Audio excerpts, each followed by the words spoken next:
ہر قسم کے روحانی جسمانی مسائل اور وظائف کے لیے پیر اقبال قریشی چینل کو سبسکرائب کریں۔ نحمده ونصلي ونسلم على رسوله الكريم اما بعد فاعوذ بالله من الشیطان الرجیم بسم اللہ الرحمن الرحیم۔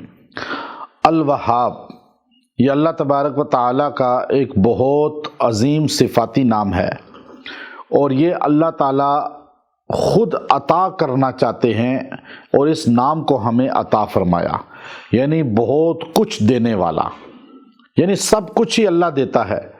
اور اللہ رب العزت چاہتے یہ ہیں کہ لوگ مجھ سے مانگیں اور لوگ مجھ سے سوال کریں، اور یہ لفظ اللہ کا بہت پسندیدہ نام ہے، اور یہ اللہ تعالیٰ نے قرآن پاک میں بے شمار جگہ پر بیان فرمایا ہے۔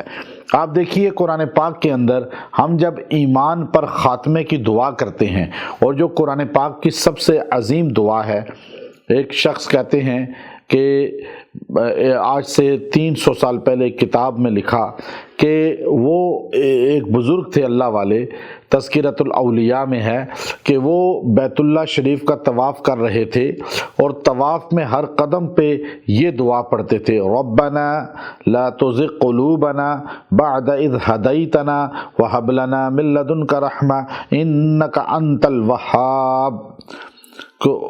دوسرے نے پوچھا آخر میں کہ 7 چکروں میں آپ نے یہی دعا پڑھی کہ اے اللہ تو ہم سے ایمان چھیننا نہیں، ہمیں خاتمہ ایمان پر کرنا، بے شک تو ہی تو ہے وہاب، دینے والا، سب کچھ دینے والا، تو آپ یہ دعا ہی کیوں پڑھتے ہیں؟ انہوں نے کہا کہ میں نے اپنے بھائی کو دیکھا، 40 سال اس نے امامت کی ہے، خطابت کی ہے، قرآن پڑھایا ہے، لیکن کوئی ایسا گناہ ہوا کہ 40 سال کے بعد جب فوت ہونے لگا تو اس نے قرآن پاک منگوایا اور ہاتھ میں پکڑا، اور کہنا تو کچھ اور چاہتا تھا، لیکن اس کی زبان سے یہ صادر ہو گیا کہ دیکھو میرا اس کتاب سے کوئی تعلق نہیں، اور وہیں اس کی روح نکل گئی، کہنے لگے اس کا ایمان ہی سلب ہو گیا۔ تو میں اس لیے اس کے بعد یہ دعا کثرت سے پڑھتا ہوں کہ جو بندہ یہ دعا زیادہ پڑھے گا اللہ اسے ایمان پر موت دے گا۔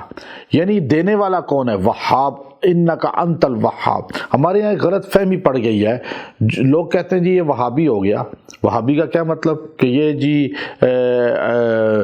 یہ بدعات نہیں کرتا، یہ فلاں فلاں رسمیں نہیں کرتا جو رائج ہو چکی ہیں۔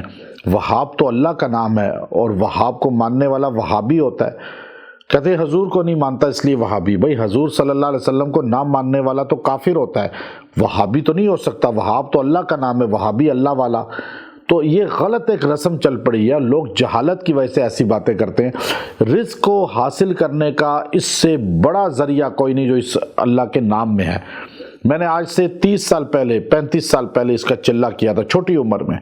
مجھے ایک بہت بڑا عامل تھے، انہوں نے چلہ کروایا کہ یہ کر لو اور بس جو ہے اللہ تعالیٰ تمہیں استغنا عطا فرما دے گا، کسی کا محتاج نہیں کرے گا۔ جو بندہ روزانہ 1000 مرتبہ الوہاب یا اللہ پڑھے گا، اللہ اسے رزق اتنا دے گا کہ وہ کبھی کسی کا محتاج نہیں ہوگا۔ آپ الوہاب یا اللہ روزانہ 1000 بار پڑھ کے دیکھیں، تھوڑے عرصے میں آپ غنی ہو جائیں گے۔